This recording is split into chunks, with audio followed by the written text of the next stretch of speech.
come down, but there wasn't any change. It's been paying at 123.50 since April. For June, they just announced that okay, the band is from 121.50 to 123.50, but no marketer was going to sell at 123.50. By the way, um, shout out to our oil marketers. When the fuel price was reviewed downwards, I remember back in March, they were like, you can't expect us to sell at 125 now. We bought our stock, our inventories was at 140, so we need to sell off that stock first. Can't just make us change. The government was like, please, we're moving the thing down. We're gonna sell it. So now that the price has been hiked back up to 143, I wonder if there will be any fuel marketers out there who will be saying, so the stock we have is at 123.50, 123.50 kobo. You can't push it back up to 140. Wait. Let's sell out an entire inventory. No, that's not gonna happen. Funny enough, though, I thought that the although I thought usually the talk around fuel prices is when it's being reviewed downwards, the fuel attendants, fuel marketers, they take all the time in the world to reflect the price. But when it's going up, boom, they change it. They make sure that they change it and reflect it almost immediately. Well, But they should wait for you. yeah, well, that's the thing. So the idea is that whenever the price is going up, they're so fast and they change it. But although I checked this morning though, and they still, some are still selling. In fact, a lot are still selling at 123. So if I were you listening to this program, I would, So most people listening to this program are driving. So I would suggest that you go and fill up quick and save that 20 naira per gallon. Also it's not just us. South Africa also announced price increase. I think it's like 1.7, an increase of 1.7 rand. Now, if you want to do the math, looking at what South Africans pay for fuel compared to us, I just checked. I think they pay 13 rand per liter. So I think it's about what is it now? It's about 22 naira to 1 rand. No, yeah, 22 naira to 1 rand. Anyway, if the price comes up to almost 300 naira per liter. So what they're paying in South Africa, and theirs is going up by 1.7. I heard Kenya is also increasing theirs. I've been looking for the price increase, but I haven't seen it. So it's not just us where fuel prices are increasing. Also, if you look at the trajectory of crude oil prices for June, they've been on an upward trajectory from, crude oil is now at, in fact, it touched $43 a barrel yesterday. I think it's at 41 now. So again, it's been going up. So you take that into, consideration. Also take into consideration the FX price. There is still an implied subsidy when it comes to, I say implied, and I have to be careful when I say this. There's still, because the downstream sector has effectively been deregulated, right? And they really this isn't a subsidy. But when I say this now, and again, I'm being careful here, the price at which you bring in refined fuel is pretty high when you consider what exchange rate you're going to be using to bring it in. The NNPC is the sole importer, right? So that's essentially the government. My understanding, I do not have official figures for this, but my understanding is that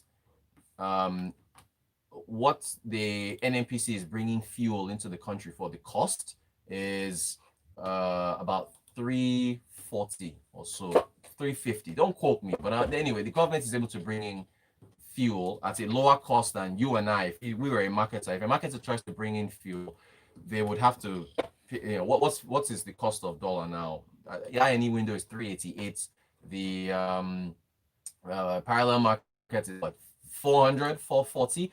So that's where one can use the language of a quote unquote implied subsidy, because the actual exchange rate differential is what is still would cause an oil marketer who is bringing fuel into the country to charge way more than 140, 143.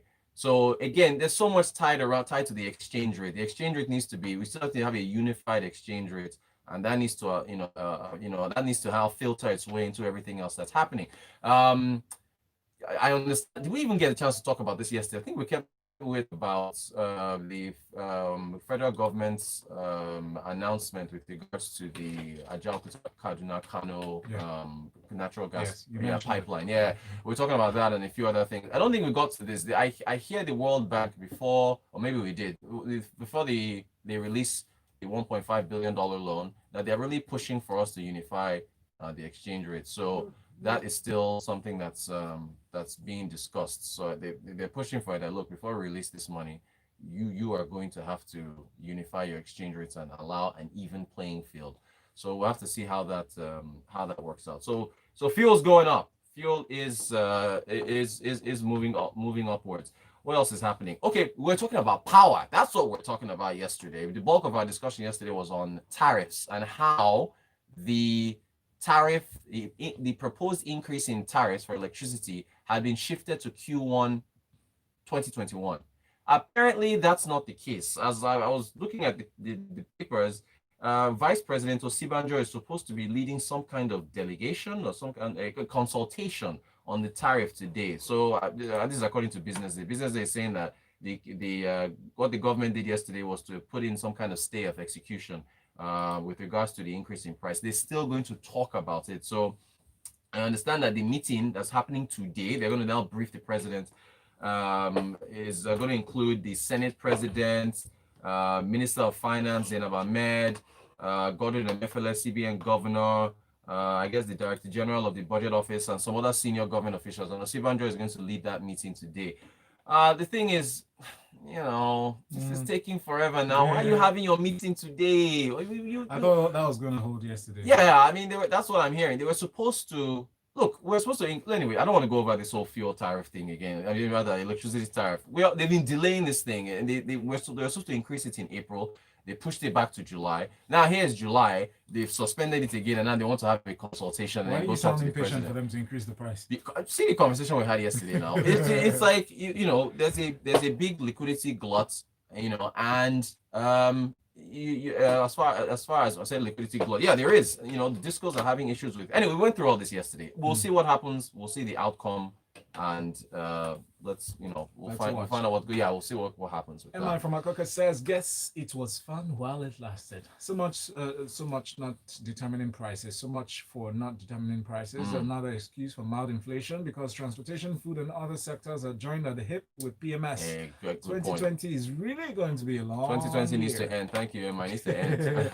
Please add your names to your messages so we can take them." Jonah from Isola says, "Good morning, guys. I'm curious to know what the role of the PPPRA would be in the properly deregulated market. Is this how they'll be going about it? It's a bit confusing." Jonah, that is a very, very good point. If you completely deregulate the market and you just make the prices will just an announcement that'll just be made, right? But then I guess that's the role that they've been given as the Petroleum Products Pricing Regulation Regulatory Association. So but good point. If you had two more P's, like ping pong.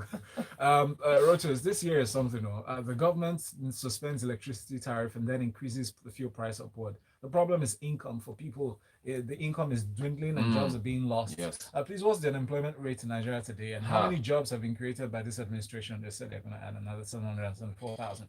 But anyway, it says, "So Moody stated that Nigerian banks have a problem with forex liquidity. Is that true?" Benga, of course, it's true. Now everybody, forex is still, there's a backlog. Now, of course, they're referring to banks there, which when the first issue really is referring to FPIs, them trying to repatriate funds out of the country. When there's lower oil prices, the government earns less, and so there's an issue. But specifically with regards to Nigerian banks, that's a little questionable. All right. Frank says, "So Reuters, Nigerians' prayer should be for crude oil prices to crash, regardless of the effect on government's revenue. Fuel prices now impact us directly than government's revenue." Frank, good point. But we want it to go up so government can have more money. But then that means we'll pay more at the pump. So I get what Frank is trying to say there. Radio Mel from Calgary says, "Let's make things very clear. Business Express fans' lives matter. Demand a full 30-minute show, even if we have to sacrifice beyond. We've already sacrificed beyond the call. What are you saying? Radio Mel. See, I read his message. My gosh. Yeah, look, hey, you guys, if you want to bring the placards, I'll stand with you and we can protest for management.